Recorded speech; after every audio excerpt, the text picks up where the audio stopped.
Major spoilers for Daredevil Born Again and probably the Netflix Daredevil as well. I just finished Daredevil Born Again, and I have a little bit of thoughts. Because I'm such a fan of the original show, I knew that I probably wanted to make some sort of video about the new show when it came out. So as I was watching, I decided to make notes for myself. So I got my episode 1, episode 2, yeah, you get it. And I just want you to know, my first 2 notes for episode 1 are clapped when I saw Foggy. I know their ass did not kill Foggy off. Daredevil Born Again makes some very interesting choices because they wanted to try something very new and fresh as compared to what was on the old Netflix show. So they decided to do an entirely new storyline with new characters and a new plot. New. And to do that, they decided that the best way to distance themselves from the already established, very good Daredevil show is to be nothing like it. Which is a kind of questionable decision. Fans did question it because they heard all of the leaks and rumors that were happening and went, oh no, this is gonna be bad. And I mean, Daredevil Born Again is essentially a show that has been Frankensteined together. There is the old crew who basically tried to distance themselves away from Daredevil on Netflix, which is what I'm going to be calling the old show. It's just easier. Whereas a new crew was brought in after all of the fan concerns to kind of course correct. This includes stuff like bringing back old characters, bringing back old themes, just like general shot composition. They really tried again. And that makes Daredevil Born Again sort of have an identity crisis like Matt and Fisk are having, which I don't think was on purpose, but is still very funny. Speaking of Matt, let's just talk about him while I have the chance now, because I think that throughout the whole season 1 of Daredevil Born Again, Matt is the through line. He is consistently pretty well written. He consistently is doing Matt Murdock stuff. Like, at the end of the day, it's a Daredevil show. If your Daredevil sucks, the show is gonna suck. So I'm very glad that he doesn't suck. He's definitely not like the peaks that he was, but he is still good and good enough at points that I wasn't really complaining about Matt Murdock himself. Charlie Cox is a fantastic actor. He plays the role so well. And I will say, for the most part, even the characters who are written really, really bad are still acted well. I don't think there was a point where I was like, yo, this guy's acting sucks. Well, okay, but we'll get to that later. I guess while I'm talking about Matt, I'll just talk about the other old characters as well. Wilson Fisk is back. Oh my god. I don't care. The problem to me with Wilson Fisk coming back is how they portrayed him in other shows. Because in the original Daredevil TV show on Netflix, he is one of the best written villains I've ever seen, but also in the MCU itself. He is this master manipulator who is always in control, who's always 4 steps ahead, who just seems like he's an impenetrable powerhouse of a man. Not just physically either, like this guy's brain is, brainly. But then the problem comes with other shows like Hawkeye and like Echo, who reintroduce this character into the MCU and show him losing and getting his ass kicked and getting outsmarted quite easily. Like, I'm sorry, I really did not like the Hawkeye show and its portrayal of Wilson Fisk. I think they did a really bad job. And that sort of influence and that sort of kingpin that was portrayed in Hawkeye is carried over into Echo. He's definitely better in Echo. They definitely watched the source material for that show. But he still just kind of shows up, is a bit of a nuisance, and then he gets kicked out again by the heroes. And it's like, alright, that's kind of annoying, but okay. And it happens a lot in this season that Wilson Fisk kind of just gets to do his own thing. Like, he's not really interacting with any of our main characters that much. He's not really interacting with Matt that much. When he does, it's some of the best scenes in the show. Look at episode 1 when they're in the diner together. That's a great scene. Look at episode 8 when they're at the ball together, at the dance. That's phenomenal. And I think that those are the only 2 times that these characters interact the whole show. And I mean, they don't really have a reason to be fair, because like Matt is going on his I don't want to be a Daredevil anymore. Fisk is going on his I don't want to be a Kingpin anymore. But of course they're going to end up being back there anyways. So it could have been nicer to see them a little bit more in sync with their journeys. But then again, that was the old team that was responsible for a lot of it. This show has very bad pacing issues, and apologies if this video seems a little all over the place when it comes to ideas. Like the show, I have a plethora team of writers in here, and all of them want the mic. But this show does have bad pacing issues, I feel like. It is always in a hurry to get to something, but at the same time, I've spent a lot of this television journey wondering when things are gonna start happening. And that didn't even really happen until episode 8, when all of the Bullseye stuff came back, all of the like Foggy stuff came back, and it seemed like it was developing into a central plot that involved all of the characters, rather than a whole bunch of characters having a whole bunch of plots that we'll never touch. A big problem with Daredevil Born Again that I have is that it sometimes feels like a kid choosing what toys his main toy is gonna fight today. Oh, today Daredevil is gonna go to court and do the White Panther stuff. Today he's gonna fight Muse. And characters can just be picked up and dropped in a moment's notice, and no one will even bat an eye. We can go episodes without seeing certain characters, and that's fine, but when we do see them, they don't do anything because they weren't written for the plot. This is a Muse story. That means all of the Muse stuff is going to have to do with Matt and Heather. Anyone else, it doesn't really matter. What's Kirsten's thoughts on it? Who knows? What's Kirsten's thoughts on anything in this show other than lawyer stuff? Who knows? Fuck, even the lawyer stuff we hardly get to see her in. And this is a big problem, and this is why I will finally delve into it.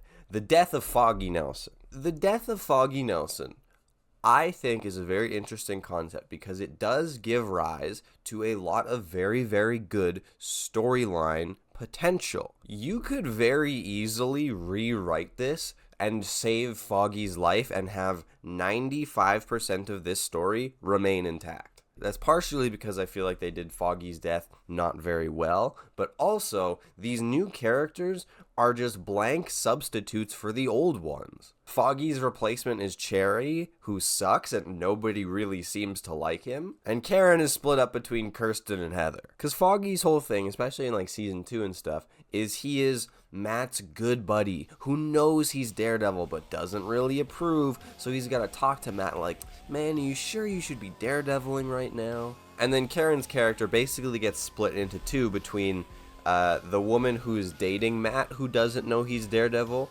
and the woman who's working with Matt and doesn't know he's Daredevil. So Matt has to lie to these two women about how he's actually secretly a superhero.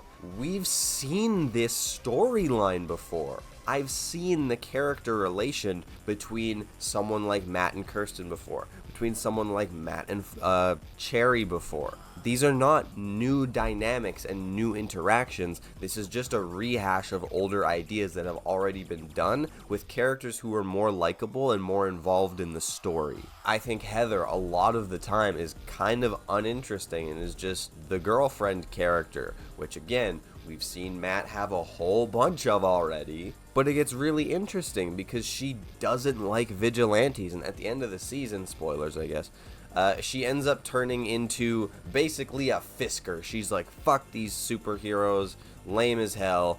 And I think at that point in the story, she's still dating Matt Murdock.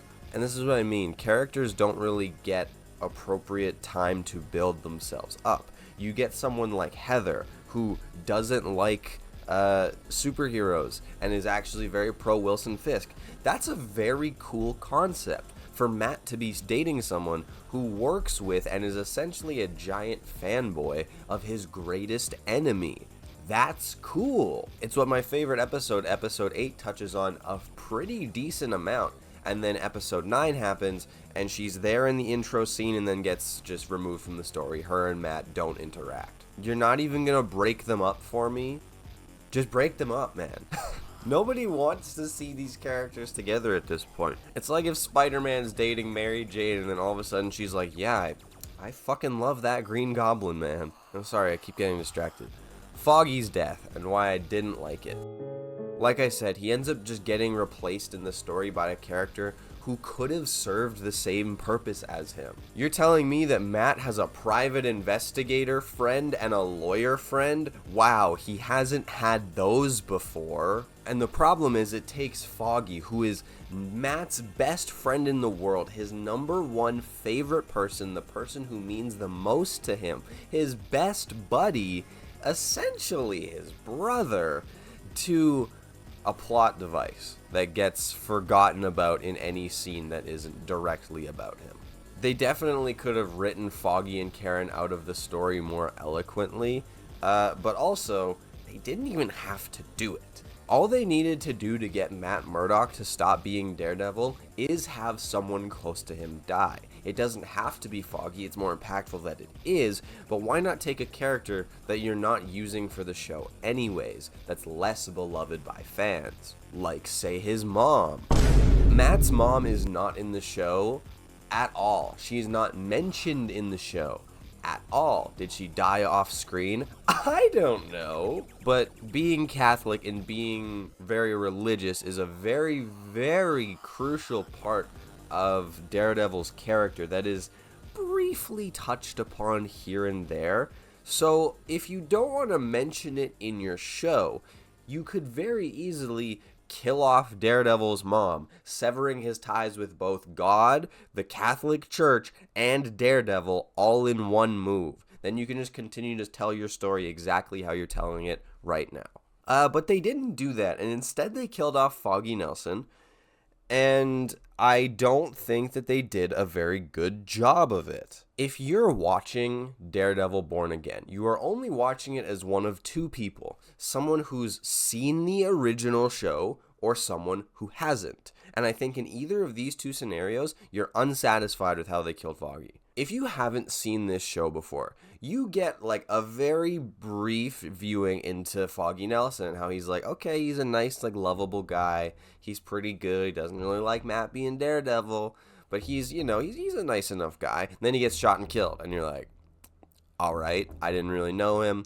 It's not that impactful to me. Versus if you're a fan of the old show, they spend a significant time of Foggy's last scene interacting with a character we have never met. The reason people like these characters isn't just the characters themselves, it's how they interact with the group dynamic. How Foggy interacts with Karen and Matt, and Karen and Matt at the same time. But they instead were like, alright, Foggy, you get to talk to Kirsten, which is very funny because she is a character that will have zero plot relevance this season and only show up in a handful of episodes anyways. The whole staging ground for Foggy's murder is a police celebration for the retirement of some guy we've never met before. And I really don't think at that point those two characters, Kirsten and Cherry, needed to be introduced into the story. I think it hits just as hard if it's just the core trio,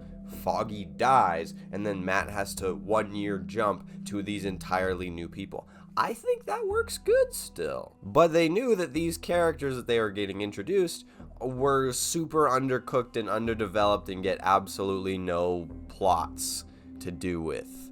So they're just like, alright, give them some more screen time, it'll make up for it. Another thing that's significantly lacking is the writing of this season. Especially a lot of the dialogue, and especially the one I noticed it the most with, is Wilson Fisk. See, he's been Disney princessified, so he is a lot less brainier, than before. It doesn't feel like he has a master plan where he's planned for everything. He's still like going through the steps as they happen, which is kind of to see. But there is just a lot of weird little dialogue choices that Wilson Fisk has that are things that I don't think he would say. He just doesn't talk like that. Wilson Fisk has always been very intentional with his dialogue. He doesn't mince words and he doesn't say too much or too little. He says exactly how much he means to. He doesn't use filler words like or yeah when he's talking.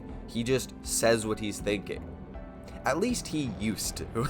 I miss Becky's Diner. The cheesesteaks are great in Philly. Come on, bro. Come on. I was also surprised that so much of this show is Wilson Fisk being the mayor. Because, like, I'm sorry. If you have a notorious crime lord running for mayor of New York City, you would think that the voting process would be, I don't know, longer than 40 minutes of the first episode. I thought that was wild to see that, like, oh shit, he started running for mayor and then he just gets mayor. I think it would have been cool to have that happen in like episode 2 or 3, but instead they're just like straight away, nope, he's the mayor now. And it's kind of boring because when he is being the good guy mayor, Wilson Fisk, he's not really doing anything in the story. It's a lot of scenes that are a lot of talking that don't really end up showing us anything or changing anything in the long run. The stuff with Daniel is good. He's a new addition and I think he's doing a pretty good job. He's like a little baby Wilson Fisk and I like to see it.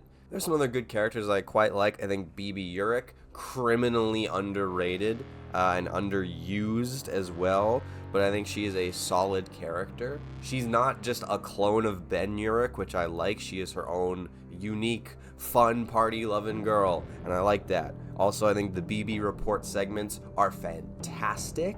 This is obviously a different, newer version of New York, so having these street-level views of everything that's going on is really cool to see. Let's talk about the Hector Ayala and the White Panther stuff. I thought that this stuff was fine, which is kind of disappointing. I didn't really feel like Hector Ayala was that interesting of a character. I think he was acted really well, but my problem with it was just the writing and, again, the dialogue of him.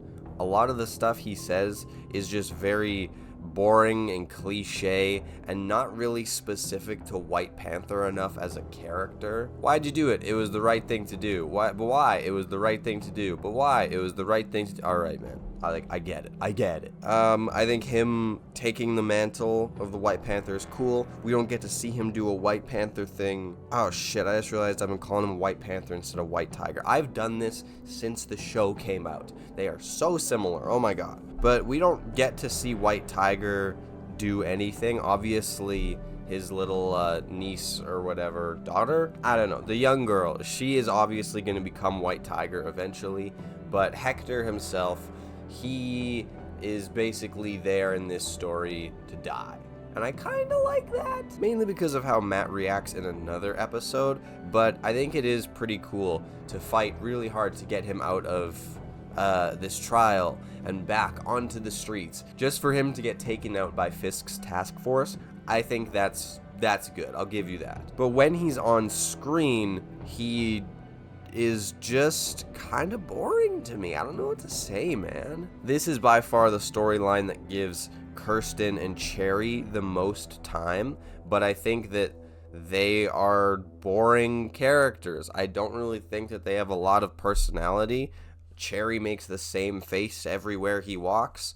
So yeah, I'm not in a rush to get back to a storyline like this. Seeing him in the courtroom was good again, but I was like, all right, I've seen this before. But the Punisher fake out of killing him was good. I'll give him that, absolutely. And let's talk about the Punisher, because he shows up in 2 episodes, and I quite like when he does. So the Punisher shows up in episode 4, and I firmly believe that this is the best scene in the entire show. It is one of the only scenes that talks about Matt's grief and his loss surrounding the death of his best friend, and it has such a phenomenal performance, such a phenomenal score. It is just a great scene because you get that classic Daredevil and Punisher clashing with like their morality, and it starts with Matt going there for plot reasons but leaving for character reasons, and I really like that because it gives a reason for the plot for him to be there, but at the same time it further develops the character in the same scene, and that is why it's a great fucking scene. It genuinely is just, I think, one of the best written scenes in the entire show, including the Netflix show. I think it is just a fantastic back and forth between these two characters. It brought me to tears when I first watched it because the performances were just that good. How about old Foggy, huh? Did he get life? And then Punisher shows back up again in episode 9 to save Matt, which I didn't need because there is a lot of him in the season finale, but I'm glad that he is there, especially because they're most likely not gonna make another Punisher show at this current time that I know of. So making him an extended cameo, an extended part of Daredevil Born Again, I am okay with. Them working together is great, and at the same time I think he has a really big presence in this show that like we could have used to spend time with other characters that needed it more, because Punisher's not really doing anything new that we haven't seen from him. I did not need to see him go back to Red Hook and fight some more guys and then get confronted by the Punisher Squad. Like, him confronting the Punisher Squad was kind of cool, but then afterwards it shows him in prison. Then afterwards, the after credits scene is him maybe getting out of prison. So it's like, all right, I don't need that much of the Punisher, which might be a wild thing to say. But what can I say? There are a lot of characters that need the screen time and get shafted by it, not having it. And that's why episode 5 is such a divisive episode for people. Because on the one hand, it is really, really cool to see Matt going out on these like solo self-contained adventures. I do really like that. But the problem is, this is one of 9 episodes, and it does not feature any other major characters that I can know of other than like, what, Heather, maybe? It has absolutely no plot relevancy. You can skip it and be absolutely fine because things will not be called back upon. And it takes up very significant time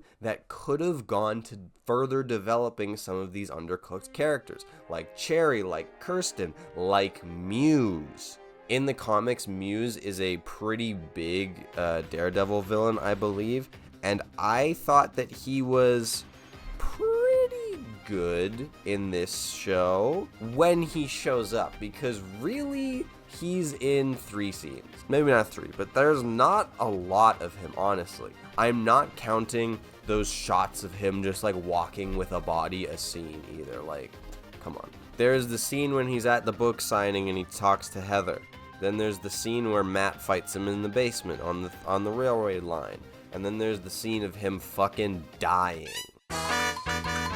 which is kind of frustrating because it's like there could have been so much more to this character. He could have been the overarching threat throughout everything, but instead he's only brought up after the Hector Ayala stuff is over. It's like the Hector Ayala stuff starts in episode 2, goes through episode 3 where he dies. Episode 4 is all about finding out who killed him. And then episode 6, it's like, oh, by the way, did you know he was looking into this other guy, Muse? And now Muse becomes the focus. But there's not a lot of naturally leading pathways into that. It's sort of, we're done with this storyline, now let's do this one. And Muse has that same problem because I think it was episode 2 was the first time that we saw Muse, and I don't think we even heard of Muse again until like episode 6. And it's kind of funny because you get like Hector Ayala's, I should really look up what her relationship is, but you get future White Tiger being like, come on Matt Murdock, do something, help me out. And it's like, this is a blind lawyer.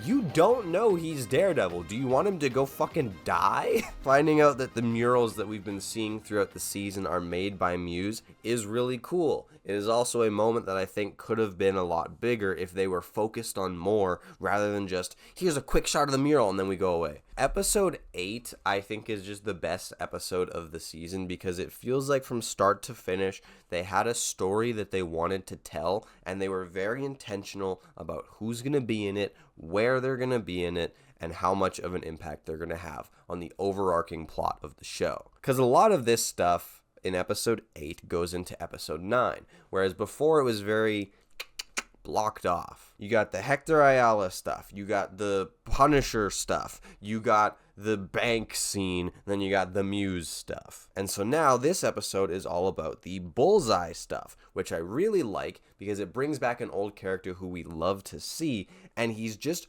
a really, really good presence. He has a dynamic that we haven't seen Matt have with anyone else who's not just a basic ass villain. There is a very real personal stake here because he killed his best friend. Dex killed Foggy Nelson. You have no idea how excited I was to watch two characters in a room fucking talk. It didn't go the way that I wanted it to, but goddamn, was it still really good. This is also where we start to see Heather become more of a Wilson Fisk fan, and I think it's maybe a little bit intentional that she killed Muse so effortlessly. Maybe it's a little bit of foreshadowing, but at the same time, it feels like Heather turning to the dark side could have been a very, very significant plot point that instead just kind of gets brushed over this season. It's something that they'll be like, we'll pick up in season 2.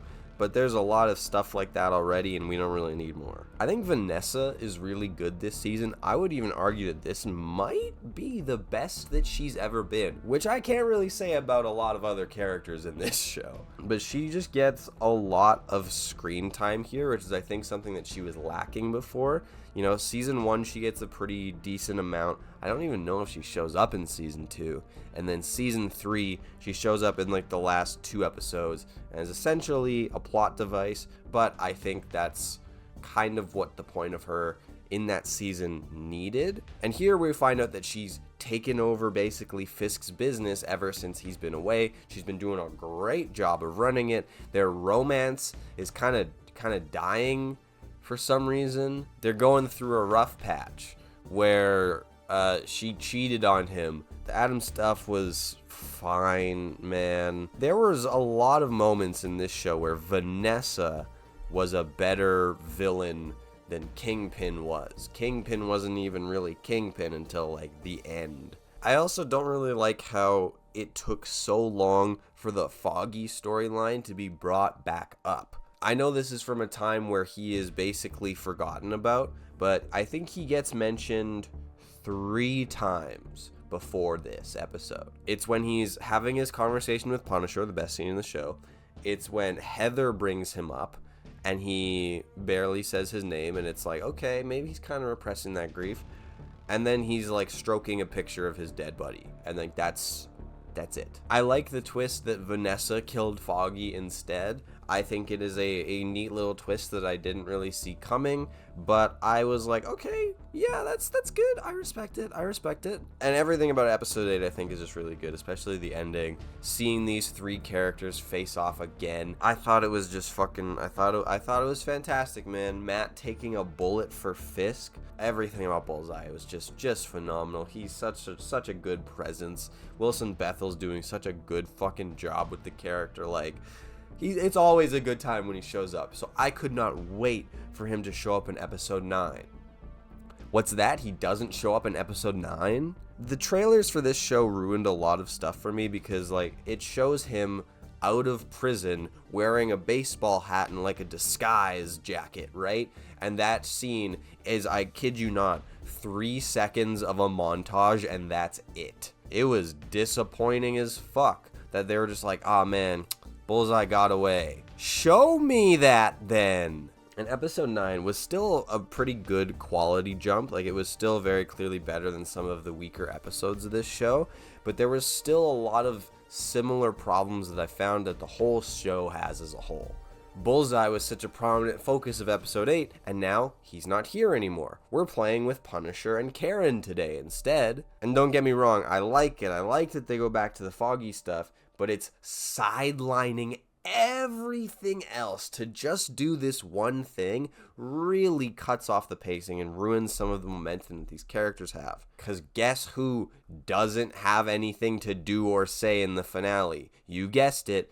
Heather, Kirsten, and Cherry. I don't know, man. There's a lot of storylines by the end of this show that I was kind of hoping we would get more of a little bit of a wrap on and more of a place on. Daniel is pretty good. He's positioned as like he's becoming pretty high up on the Fisk Empire. Whereas we have someone like BB who gets a little bit of momentum in episode 8 after not really doing a whole lot all season, and then episode 9 doesn't mention her. Granted, I watched this at 11 o'clock at night, so if it did mention her, it wasn't significantly enough that it impacted the plot in any way at all. But like, Heather and Matt are still together. Kirsten and Matt have to have an awkward conversation. Cherry is still just hanging out. Bro had one episode where he got to do something. I don't even really like the character that much, but god damn, give him something to do at least. Kingpin and Vanessa are definitely winning come the end of the season, but I'll be completely honest, I did not need to see Officer Powell again. So you're telling me that Hector Ayala, who had a run-in with Officer Powell and had like intense personal beef with this guy, gets killed by someone who's dressed like the Punisher. Agent Powell happens to be the head of the task force that dresses up like the Punishers and goes about doing villainous things. And yet we go and find out in episode 9 that the guy who killed Hector Ayala wasn't even Agent Powell, and it's just turned out to be a regular guy who killed this decently significant character, and not, I don't know, the obvious choice for the job. It was kinda unsatisfying, and now I'm like, is Karen gonna stay in New York? Is she going back? What's the play here? Because like the momentum of this season finale I was not happy with, because they have like the really good fight at Matt's house against some of the task force with Punisher, with Daredevil, and then they just kind of don't do anything for the rest of the episode. They find out why Red Hook is a problem. They look at Red Hook and say, that's a problem. And then the season just kind of ends. Kingpin is on top, but like he's on top the whole show anyways. So it's not really that big of a leap when he just turns out to be even more on top. I don't mind that the season ended with him winning. I'm perfectly fine with that. I just really wish that it ended with Daredevil fighting back a bit more, making some sort of attempt to stop Fisk doing all of this. It just doesn't work. And so he's just there, and he's like, well, fuck. We're gonna need an army. Here's 6 people you don't really care about, plus Karen. Alright, I've been talking for a while, so I'm gonna start wrapping up. The moral of the story is, ultimately, I think this is a show that is torn in so many directions that it can't focus on any one thing outside of Matt and Fisk. If you're not those two characters, and to a lesser extent Vanessa, and like an even lesser extent Heather, you're just not gonna get treated very well in this show. In the Netflix Daredevil, characters were introduced and brought back whenever they were plot relevant, not just to remind us that they were there. If I'm talking to this character, it's because it has a purpose, it is going to push the plot forward, or it is going to make for a really nice character moment. And there's a lot of that just kind of doesn't happen. Cherry doesn't grow at all this season. Kirsten doesn't grow at all this season. And I know I've brought up those characters more than the actual show has, but fuck, somebody has to. You killed off Foggy for this, and you almost killed off Karen for it too. You clearly want me to give a shit about these characters, so why doesn't the show? I think this show has a very promising future. It looks like it's going to be the main newer team that's going to be working on the future season, which I'm very, very excited for, because they know what makes a good Daredevil story, I hope, and I think it's gonna be pretty good. But that being said, we're not talking about the potential next future, which I will say, I will be unsatisfied if I don't see a shit ton of my favorite heroes. Daredevil says that he needs an army to beat Fisk, and I'm not really the type of guy that's like, yeah, get all of these beloved characters together so that they can have a big superhero fight together. But I want them to have a big superhero fight together against Wilson Fisk. I think that would be so fitting, and I think it would be really fucking cool to see. So if that's the direction that the MCU Daredevil is going for, I'm really excited to see it. Am I happy with how they got there? Not really. Season 2 looks to be very promising, but as Season 1 stands, it is a very, very mixed bag of mixed emotions, confusing ideas, plot lines that they want to go somewhere, but they won't spend time going there. A show that is so impatient to get nowhere. And sure, it's hard to compare stories like this to, say, the Netflix one, because those seasons had longer time to spend with the characters. They were 13 episodes rather than just 9. I don't know, man. I think Disney Plus just has not found a way to tell a superhero story in a series format that well. That's not Loki. Loki did it really, really well. I think, I guess the Scarlet Witch show, WandaVision, did pretty decently too. But a lot of the time, these shows could have been movies. And in the case of Daredevil Born Again, they wanted it to be a show, more of like an episode of the week style format than having a bigger overarching plot line. And I did not really like that. Episode 5 was kinda neat, but walking away from it, that's exactly how I feel about it. It was kinda neat. And that's sad.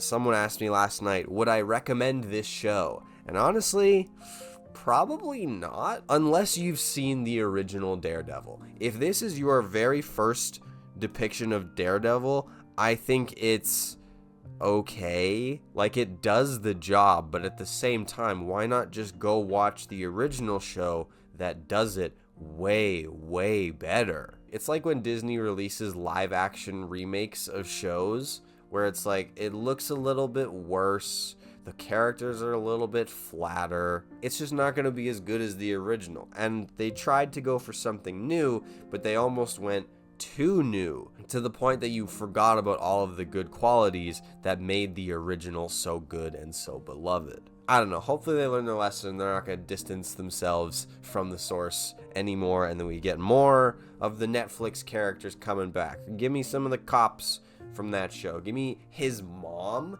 Tell me at all what happens with his mom. Bring back Matt being Catholic, or explain that he's not Catholic anymore. Do something with that part of his identity, because this show does a whole lot of taking very complex and deep characters and boiling them down to an issue or two. They definitely have the possibility to do the latter. They gave Vanessa so much more depth than she had previously, and I feel like they can definitely do that better with some of the characters.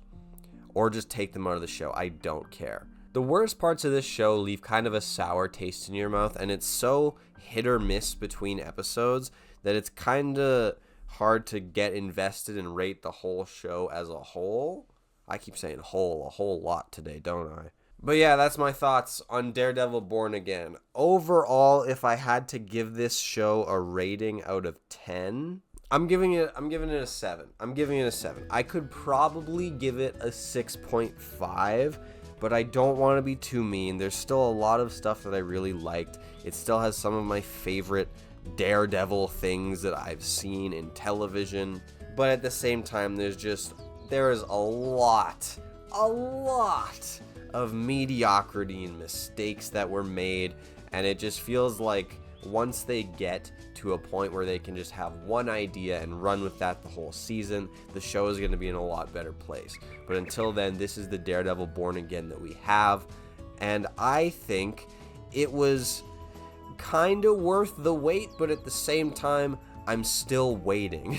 I'm still waiting to get the show that I wanted. There were moments that Daredevil Born Again had where I was like, okay, they've got the sauce, but those moments were not that many and far, far between.